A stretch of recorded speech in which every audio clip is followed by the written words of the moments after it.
Hi friends, welcome back my YouTube channel. So ಇವತ್ತು ನಾವು second sem BComನ Kannada ಎಂಬ ವಿಷಯವನ್ನು ನೋಡ್ತಾ ಹೋಗೋಣ.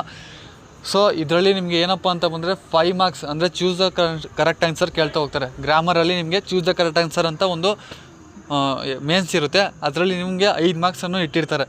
ಸೊ ನೀವು ಇದನ್ನ ಕರೆಕ್ಟಾಗಿ ಕೇಳಿಕೊಂಡು ಹೋಗಿದ್ದೆ ಆದರೆ 5 ಮಾರ್ಕ್ಸ್ ನಿಮಗೆ ಆರಾಮಾಗಿ ಸ್ಕೋರ್ ಮಾಡ್ಬೋದು. ಮತ್ತು ಎಕ್ಸಾಮಲ್ಲಿ ಯಾರು ಫಸ್ಟ್ ಕ್ಲಾಸ್ ಬರಬೇಕು ಅಥವಾ ಜಾಸ್ತಿ ಸ್ಕೋರ್ ಮಾಡಬೇಕು, ಮಾರ್ಕ್ಸ್ ಬರಬೇಕು ಅನ್ನೋರು ಈ 5 ಮಾರ್ಕ್ಸ್ನೂ ಕೂಡ ಅವರು miss ಮಾಡ್ಕೊಳ್ಳೋದಿಲ್ಲ.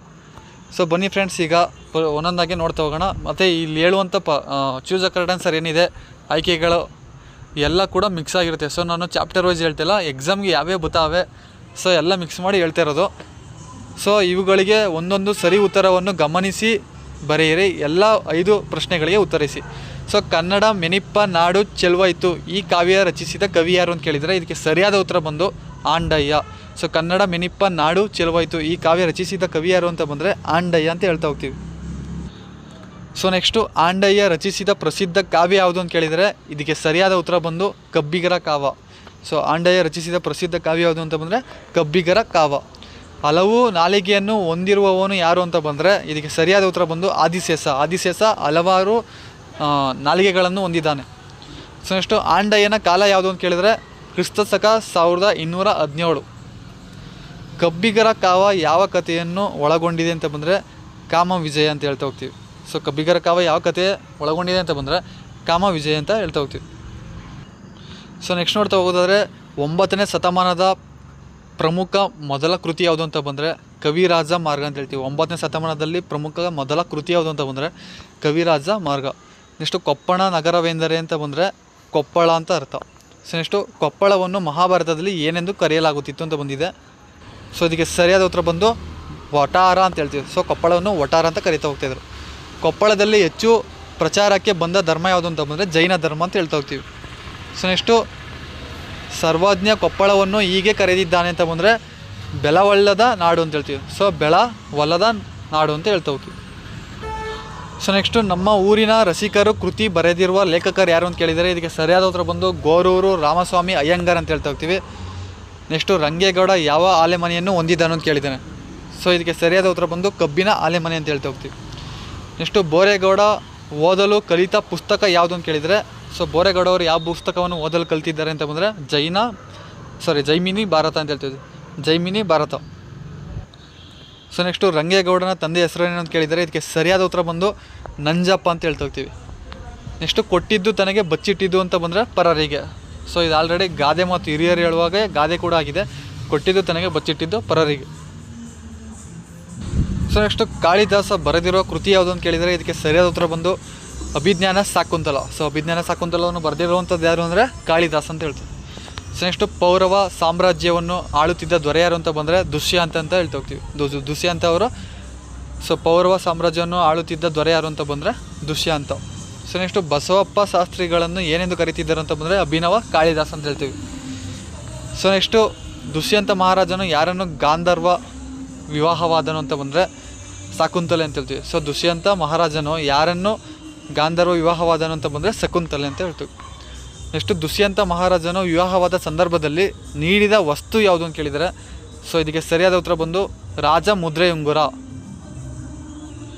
So next, Abhijnana Shakuntala ನಾಟಕವನ್ನು ಬರೆದವರು ಯಾರು ಅಂತ ಬಂದರೆ ಕಾಳಿದಾಸ ಅಂತ ಹೇಳ್ತಾ ಹೋಗ್ತೀವಿ. ನೆಕ್ಸ್ಟು, ಮಹಾಕಾಳೇಶ್ವರನ ಯಾತ್ರೆಗೆ ಬಂದವರು ಯಾರು ಅಂತ ಬಂದರೆ ಭೈರವ ಸಿಂಹ ಮತ್ತು ಕುಂಭರಾಮ ಅಂತ ಹೇಳ್ತಾ ಹೋಗ್ತೀವಿ.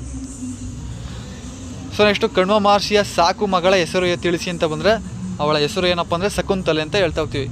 ಶಕುಂತಲೆ ಯಾರು? ಕಣ್ವ ಮಹರ್ಷಿಯ ಸಾಕು ಮಗಳು. ಸೊ ನೆಕ್ಸ್ಟು, ವೈಕನರು ಎಂದರೇನು ಅಂದರೆ ವೃದ್ಧರಾದ ಬ್ರಾಹ್ಮಣರು ಅಂತ ಹೇಳ್ತಾ ಹೋಗ್ತೀವಿ.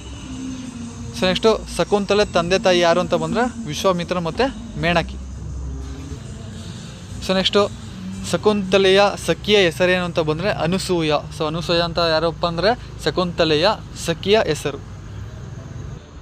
ಸೊ ನೆಕ್ಸ್ಟು, ಕರಿದಾದೊಡೆ ಅಂತ ಬಂದರೆ ಕತ್ತೂರಿಯಂ ಅಂತೇಳಿ. ಸೊ ಕರಿದಾದೊಡೆ ಅಂತ ಬಂದರೆ ಏನಪ್ಪ ಅಂದರೆ ಕತ್ತೂರಿಯಂ ಅಂತ ಹೇಳ್ತೀವಿ.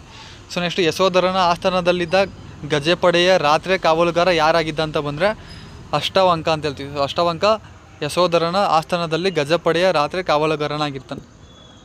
ಸೊ ನೆಕ್ಸ್ಟು, ಜನ್ನ ಯಾರ ಆಸ್ಥಾನದ ಕವಿ ಆಗಿದ್ದಾನೆ ಅಂತ ಬಂದರೆ ವೀರ ಬಲ್ಲಾಳ. ಸೊ ಜನ್ನ ಯಾರ ಆಸ್ಥಾನದ ಕವಿ ಅಂತ ಬಂದರೆ ವೀರ ಬಲ್ಲಾಳ ಅಂತ ಹೇಳ್ತೀವಿ. ಜನ್ನ ತಂದೆ ತಾಯಿಯರನ್ನು ಗುರುತಿಸಿ ಅಂತ ಬಂದರೆ ಶಂಕರ. ಸೊ ತಂದೆ ಶಂಕರ ಆಗಿರ್ತಾರೆ, ತಾಯಿ ಗಂಗಾದೇವಿ ಆಗಿರ್ತಾರೆ. ಸೊ ನೆಕ್ಸ್ಟು ಸೂರಂ ಎಕ್ಕುಂಡಿ ಅವರು ಜನಿಸಿದ ವರ್ಷ ಯಾವುದು ಅಂತ ಬಂದರೆ 1923 ಅಂತ ಹೇಳ್ತೀವಿ. ಇಬ್ಬರು ರೈತರು ಕವನದಲ್ಲಿ ಯಾವ ಸಮಸ್ಯೆ ಕುರಿತಾಗಿದೆ ಅಂತ ಬಂದರೆ ಮಳೆ ಬೆಳೆ. ಸೊ ನೆಕ್ಸ್ಟು ಸೂರಂ ಎಕ್ಕುಂಡಿ ಅವರ ಪೂರ್ಣವಾದ ಹೆಸರು ಏನಪ್ಪ ಅಂತ ಬಂದರೆ ವೆರಿ ಇಂಪಾರ್ಟೆಂಟ್, ಇದು ಕೇಳ್ಬೋದು, ಸುಬ್ಬಣ್ಣ ರಂಗನಾಥ ಎಕ್ಕುಂಡಿ. ಸೊ ನೆಕ್ಸ್ಟು ಅದ್ವೈತ ಸಿದ್ಧಾಂತವನ್ನು ಪ್ರತಿಪಾದಿಸಿದವರು ಯಾರು ಅಂತ ಬಂದರೆ ಶಂಕರಾಚಾರ್ಯರು ಅದ್ವೈತ ಸಿದ್ಧಾಂತವನ್ನು ಪ್ರತಿಪಾದಿಸಿರ್ತಾರೆ. ಸೊ ನೆಕ್ಸ್ಟು ಮಂಡನ ಮಿಶ್ರಣ ಹೆಂಡತಿ ಹೆಸರೇನು ಅಂತ ಕೇಳಿದ್ರೆ ಸರಸವಾಣಿ ಅಂತ ಹೇಳ್ತಾ ಹೋಗ್ತೀವಿ. ಮಂಡನ ಮಿಶ್ರಣ ಗುರುಗಳ ಹೆಸರೇನು ಅಂತ ತಿಳಿಸಿದರೆ ಇದಕ್ಕೆ ಸರಿಯಾದ ಉತ್ತರ ಬಂದು ಗುರುಕುಮಾರಿಲ ಭಟ್ಟರು ಅಂತ ಹೇಳ್ತಾ ಹೋಗ್ತೀವಿ. ಸೊ ನೆಕ್ಸ್ಟು ಶಂಕರರ ಆತ್ಮ ಯಾರ ದೇಹದೊಂದಿಗೆ ವಿಲೀನವಾಯಿತು ಅಂತ ಬಂದರೆ ಅಮರುಗ ಅಂತ ಹೇಳ್ತಾ ಹೋಗ್ತೀವಿ. ತಟಾಕ ಎಂದರೆ ಏನು ಅಂತ ಕೇಳಿದರೆ ಇದಕ್ಕೆ ಸರಿಯಾದ ಉತ್ತರ ಬಂದು ಪುಷ್ಕರಿಣಿ. ನೆಕ್ಸ್ಟು ಸರಸವಾಣಿಯ ಗಿಳಿಗಳು ಕಥೆಯನ್ನು ಕನ್ನಡಕ್ಕೆ ಅನುವಾದಿಸಿದವರು ಯಾರು ಅಂತ ಬಂದರೆ NMA ರಾಮ್ ಅಂತ ಹೇಳ್ತಾ ಹೋಗ್ತೀವಿ. NMA ರಾಮ್. ಸೊ ನೆಕ್ಸ್ಟು ಶಿವನ ಮೀಸುವ ಹಾಡು ಕವನ ಬರೆದ ಲೇಖಕ ಯಾರು ಅಂತ ಬಂದರೆ ವೈದೇಹಿ ಅಂತ ಹೇಳ್ತಾ ಹೋಗ್ತೀವಿ. ಶಿವನಿಗೆ ಅಭಿಷೇಕ ಮಾಡಿದವಳು ಯಾರು ಅಂತ ಬಂದರೆ ಗೌರಿ ಅಂತ ಹೇಳ್ತಾ ಹೋಗ್ತೀವಿ. ಬೈರಾಗಿ ಎಂದರೆ ಯಾರು ಅಂತ ಬಂದರೆ ಶಿವ ಅಂತ ಅರ್ಥ. ಆದ್ರ ಗರ್ಭದ ಹುಡುಗಿ ಯಾರು ಅಂತ ಬಂದರೆ ಗೌರಿ ಅಂತ ಹೇಳ್ತಾ ಹೋಗ್ತೀವಿ. ಕವಿತೆಯಲ್ಲಿ ತ್ರಿಲೋಕ ಸಂಚಾರಿ ಎಂದು ಯಾರನ್ನು ಕರೆಯುತ್ತಾರೆ ಅಂತ ಬಂದರೆ ಶಿವ ಅಂತ ಹೇಳ್ತಾ ಹೋಗ್ತೀವಿ. ವೈದೇಹಿಯವರು ಹುಟ್ಟಿದ ವರ್ಷ ಯಾವಾಗ ಅಂತ ಬಂದರೆ 1945 ಆಗಿರುತ್ತೆ. ಸೊ ಇಲ್ಲಿ ಇನ್ನೊಂದು ಪ್ರಶ್ನೆಯನ್ನು ಕೇಳಿದರೆ ಇಟಾನಗರದಿಂದ ಮಾಲಿನಿತಾನ್ ಇರುವ ದೂರ ಯಾವುದು ಎಷ್ಟಪ್ಪ ಅಂತ ಬಂದರೆ 330. ಸೊ ಇಟಾನಗರದಿಂದ ಅಂತ ಆಗಬೇಕಾಯ್ತು, ದಿಂದು ಆಗಿದೆ. ಸೊ ಮಾಲಿನಿತಾನ್ ಇರುವ ದೂರ ಎಷ್ಟು ಅಂತ ಬಂದರೆ 330 ಕಿಲೋಮೀಟ್ರ್ ಆಗಿರುತ್ತೆ. ನೆಕ್ಸ್ಟು ಐತಿಹ್ಯದ ಪ್ರಕಾರ ಮಾಲಿನಿತಾನ್ ಯಾರ ಊರು ಆಗಿತ್ತು ಅಂತ ಬಂದರೆ ಭೀಷ್ಮಕ ಅಂತ ಹೇಳ್ತೀವಿ. ಸೊ ಐತಿಹ್ಯದ ಪ್ರಕಾರ ಮಾಲಿನಿತಾನ್ ಯಾರ ಊರು ಆಗಿತ್ತು ಅಂತಂದರೆ ಭೀಷ್ಮಕ ಅಂತ ಹೇಳ್ತೀವಿ. ಸುಚಾರು ಮಾಲಿನಿ ಎಂದರೆ ಏನು ಅರ್ಥ ಅಂತ ಬಂದರೆ ಹೂವಾಡು ಗಿತ್ತಿ ಅಂತ ಹೇಳ್ತೀವಿ. ನೆಕ್ಸ್ಟು ಮಾಲಿನಿತಾನ್ನಿಂದ ಆಕಾಶಗಂಗೆ ಇರುವ ದೂರ ಎಷ್ಟು ಅಂತ ಬಂದರೆ 12 ಕಿಲೋಮೀಟರ್. ಅಸ್ಸಾಂನ ಸುಂದರಿಯರು ಧರಿಸುವ ಬಟ್ಟೆಗೆ ಮೇಕಲ ಅಂತ ಹೇಳ್ತೀವಿ. ಸೊ ಮೇಕಲ ಅಂದರೆ ಏನಪ್ಪ ಅಂದರೆ ಅಸ್ಸಾಂ ಸುಂದರಿಯರು ಧರಿಸುವ ಬಟ್ಟೆ. ಸೊ ನೆಕ್ಸ್ಟು ಸುಂಪೀಟರ್ ಅಂತ ಹೇಳಿದ್ದಾರೆ. ಸೊ ಸುಂಪೀಟರ್ ಯಾರು ಅಂತ ಬಂದರೆ ರಾಜಕೀಯ ಅರ್ಥಶಾಸ್ತ್ರ ತಜ್ಞ ಅಂತ ಹೇಳ್ತಾ ಹೋಗ್ತೀವಿ. ಆಜೀವ ಕಲಿಕೆ ಎಂದರೆ ಏನು ಅಂತ ಕೇಳಿದರೆ ಒಮ್ಮೆ ಕಲಿತು ಮುಗಿದು ಬಿಡುವುದಿಲ್ಲ. ಸೊ ಒಮ್ಮೆ ಕಲಿತು ಮುಗಿದು ಬಿಡುವುದಿಲ್ಲ, ಅದನ್ನ ಏನಂತ ಕರೀತಾರೆ ಅಂತಂದರೆ ಆಜೀವ ಕಲಿಕೆ ಅಂತ ಹೇಳ್ತಾ ಹೋಗ್ತಾರೆ. ಸೊ ಅಂದರೆ ಅವ್ರು ಕಲ್ತಿದ್ದು ಅವ್ರ ಜೀವ ಹೋದ್ರೂ ಪರವಾಗಿಲ್ಲ, ಇನ್ನೂ ಅದು ವಿದ್ಯೆ ಇರುತ್ತೆ ಅಂತ. ಕಲಿಕೆ ನಿಮ್ಮ ಪಿಂಚಣಿ ಎಂದು ಹೇಳಿದವರು ಯಾರು ಅಂತ ಬಂದರೆ ಎಗರ್ ಮ್ಯಾಕ್ ಗವನ್ ಅಂತ ಹೇಳ್ತೀವಿ. ಸೊ ಎಗರ್ ಮ್ಯಾಕ್ ಗವನ್ ಅಂತ ಹೇಳ್ತೀವಿ. ನೆಕ್ಸ್ಟು ಡಿಜಿಟಲ್ ಡಿವೈಡ್ ಎಂದರೇನು ಅಂತ ಬಂದರೆ ಅಂಕಿಗಳ ಅಂತರ ಅಂತ ಹೇಳ್ತಾ ಹೋಗ್ತೀವಿ. ನೆಕ್ಸ್ಟು ದಿ ಅಡಾಪ್ಟೇಷನ್ ಅಡ್ವರ್ಟೈಸ್ ಕೃತಿ ಬರೆದವರು ಯಾರು ಅಂತ ಬಂದರೆ ಎದರ್ ಮ್ಯಾಕ್ ಗಿವನ್ ಅಂತ ಹೇಳ್ತೀವಿ. ಸೊ ದಿ ಅಡಾಪ್ಟೇಷನ್ ಅಡ್ವಾಂಟೇಜ್ ಕೃತಿ ಬರೆದವರು ಯಾರು ಅಂತ ಬಂದರೆ ಎದರ್ ಮ್ಯಾಕ್ ಗಿವನ್. ಸೊ ನೋಡಿ ಫ್ರೆಂಡ್ಸ್, ಈಗ ನಿಮಗೆ ಕನ್ನಡ ಗ್ರಾಮರಲ್ಲಿ ಪದಗಳ ಅರ್ಥ ಮತ್ತು ಚೂಸ್ ದ ಕರೆಕ್ಟ್ ಆನ್ಸರ್ ಮತ್ತು ಈ ಒಂದು ಸ್ವಂತ ವಾಕ್ಯವನ್ನು ರಚಿಸಿ ಅಂತ ಕೂಡ ಕೇಳ್ತಾ ಹೋಗ್ತಾರೆ. ಸ್ವಂತ ವಾಕ್ಯ ರಚಿಸಿ ಅಂತ ಒಂದು 4 ಮಾರ್ಕ್ಸ್ಗೆ ಕೇಳೋ ಸಾಧ್ಯತೆ ಇದೆ.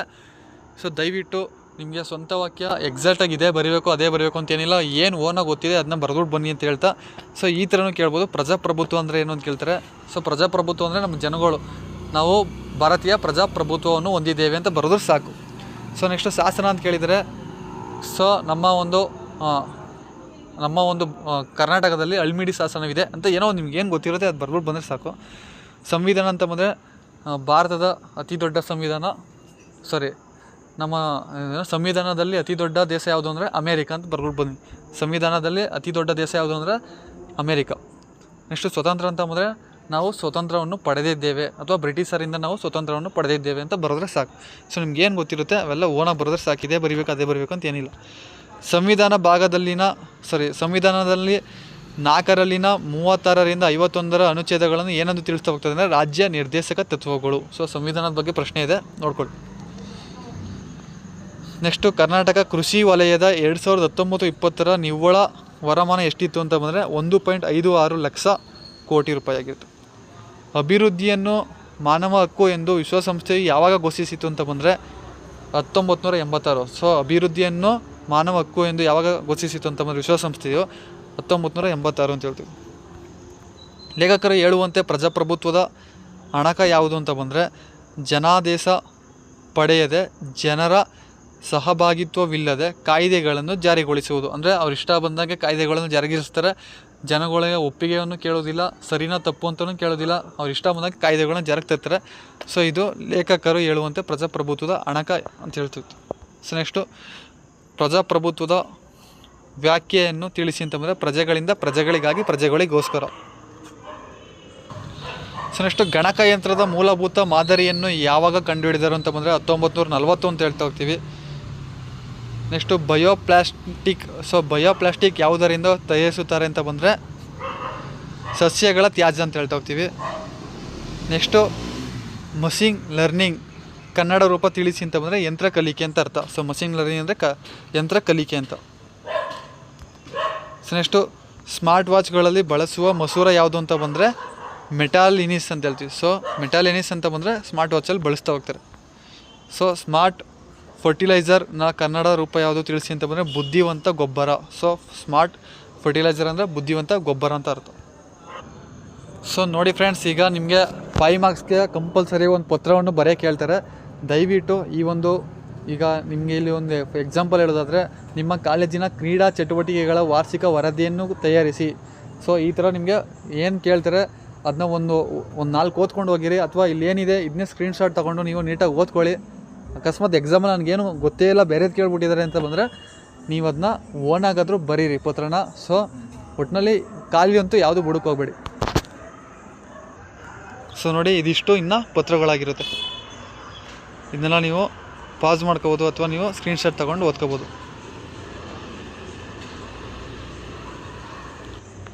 ಸೊ ನೆಕ್ಸ್ಟು ನಿಮಗೆ ಮಾದರಿ ಪ್ರಶ್ನೆ ಪತ್ರಿಕೆ ಇದೆ. ಇದನ್ನೆಲ್ಲ ನೀವು ನೀಟಾಗಿ ಓದ್ಕೊಂಡು ಉತ್ತರ ಮಾಡಿ. ಸೊ ಒಂದು ಪೇಜಲ್ಲಿ ಬರ್ಕೊಳ್ಳಿ, ನೀವು ಎಕ್ಸಾಮ್ಗೆ ತುಂಬ ಹೆಲ್ಪ್ ಆಗುತ್ತೆ. ಇದು ರಿಪೀಟೇಷನ್ ಆಗೋ ಚಾನ್ಸಸ್ ಕೂಡ ಇದೆ. ಸೊ ಇದನ್ನೆಲ್ಲ ನೀವು ಸ್ಕ್ರೀನ್ಶಾಟ್ ತಗೋಬೋದು ಅಥವಾ ಸ್ವತಃ ಓದ್ಕೊಂಡು ಅಲ್ಲೇ ಉತ್ತರ ಮಾಡ್ಬೋದು. ಸೊ ನೋಡಿ, ಇಲ್ಲಿ ನಿಮಗೆ ಒಂದು ಪತ್ರ ಕೇಳಿದ್ದಾರೆ, ನಿಮ್ಮ ಕಾಲೇಜಿನಲ್ಲಿ ನಡೆದ ಉದ್ಯೋಗ ಮೇಳದ ಒಂದು ವರದಿ ಬರೆಯಿರಿ. ಸೊ ಅದನ್ನ ವರದಿ ಯಾವ ರೀತಿ ಮಾಡಬೇಕು ಅಂತ ಓನಾಗಾದರೂ ಮಾಡಿ. ಸೊ ಅಥವಾ ಯಾವುದೋ ಒಂದು ಇನ್ಫಾರ್ಮೇಷನ್ ಗೂಗಲಲ್ಲಿ ಸಿಕ್ಕಿದ್ರೆ ತಗೊಳ್ಳಿ. ಸೊ ಇದಿಷ್ಟು ನಿಮಗೆ ಗ್ರಾಮರ್ ಮತ್ತು ಕನ್ನಡ ಮಾದರಿ ಪ್ರಶ್ನೆ ಪತ್ರಿಕೆ ಇರುತ್ತೆ. ಇದನ್ನೆಲ್ಲ ನೀವು ನೀಟಾಗಿ ನೋಡ್ಕೋಬೇಕಾಗುತ್ತೆ.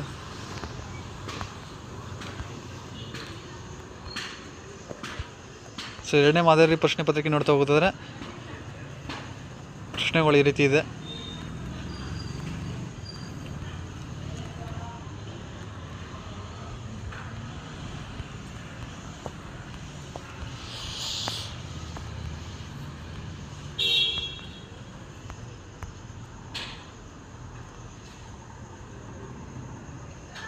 ಸೊ ನೋಡಿ ಫ್ರೆಂಡ್ಸ್, ಇದಿಷ್ಟು ಪದಗಳ ಅರ್ಥಗಳು ಕೂಡ ಕೇಳಿದ್ದಾರೆ.